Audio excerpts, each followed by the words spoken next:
మీ BRS పార్టీనే. వాళ్ళందరినీ కాదని మీకెందుకన్నా బీఆర్ఎస్ పార్టీ జిల్లా అధ్యక్ష పదవి ఇచ్చారు? నాకు రాజకీయ జన్మనిచ్చినటువంటి వాళ్ళు ఎమ్మెల్యే కాగానే మీరు గుర్తుకొచ్చారు కేటీఆర్కి, కేసీఆర్కి. బీఆర్ఎస్ పార్టీ కోసం కేసీఆర్ గారి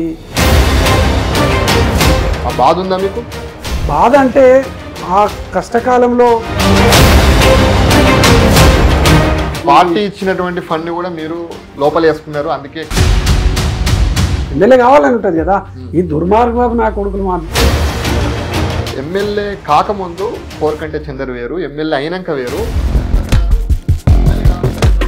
ఒక బిజీ షెడ్యూల్ ఉంటుంది వాస్తవంగా. తన అనుచరులు వాళ్ళు వీళ్ళు కనీసం ఫోన్ కూడా లేవనటువంటి పరిస్థితులు.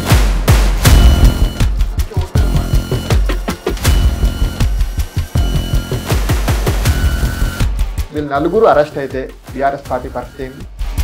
చంద్రబాబు నాయుడు జగన్ అరెస్ట్ చేస్తే పరిస్థితి ఏమైంది? వందలాది ఉద్యోగాలు మీరు అమ్ముకున్నారు. నాకు ఏ పాపం తెలియదు, వాస్తవంగా నాకు తెలియదు. తెలిసిన తర్వాత వెంటనే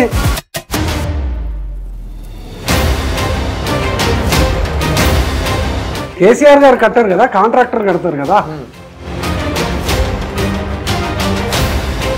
బూడిద అమ్ముకుంటే కోరకంటి చంద్రకి 5 లక్షలు వచ్చేటి రోజుకి, ఇప్పుడు మక్కాన్ సింగ్ రాజ్ ఠాకూర్కి 10 లక్షలు వస్తున్నాయి, 20 లక్షలు వస్తున్నాయి, అంతే తేడా ఏముంది? దానికి అనుగుణంగా వాళ్ళు చేస్తారు. ఇది గట్టి కోరుకొని ఆశపడితే మీరు ఎమ్మెల్యే అయ్యారు. కానీ ఎందుకన్నా మళ్ళీ నిలబెట్టుకోలేదు 2023 ఎన్నికలలో? మొన్నటి జరిగినటువంటి ఎన్నికలు అసలు మీరు ఎమ్మెల్యే అయ్యారు రామగుండంకి. 5 ఏళ్ళు ఏం చేశారన్నా మీరు? నేను ఎమ్మెల్యేగా అయిన తర్వాత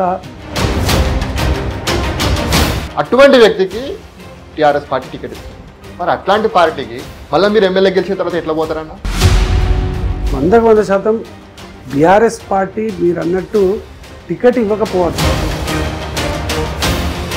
ఇప్పటికి కూడా మీరు గెలిచింది టీఆర్ఎస్ పార్టీ నుంచి కాదు, ఇండిపెండెంట్గా గెలిచింది. దాన్ని ఎట్లా మర్చిపోతాం మనం? చందర్ మావోడు అని చెప్పేసి ఆ ప్రేమ ఉంటే 2014లో మీకు టికెట్ ఇచ్చుకోవాలి కదన్నా, 2018లో మీకు టికెట్ ఇచ్చుకోవాలి కదన్నా. ఒక వ్యక్తి బీఆర్ఎస్ పార్టీ జిల్లా అధ్యక్ష పదవితో పార్టీ నాయకుడు, మా ఆది నాయకుడు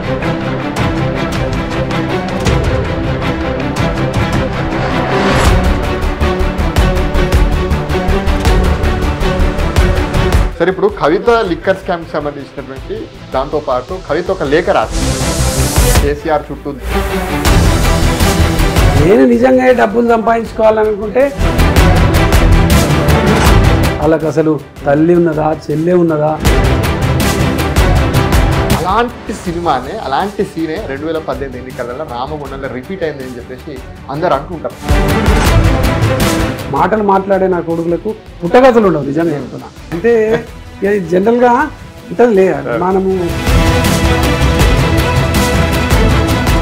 డాక్టర్ చెప్పిండు అది బ్రెయిన్కు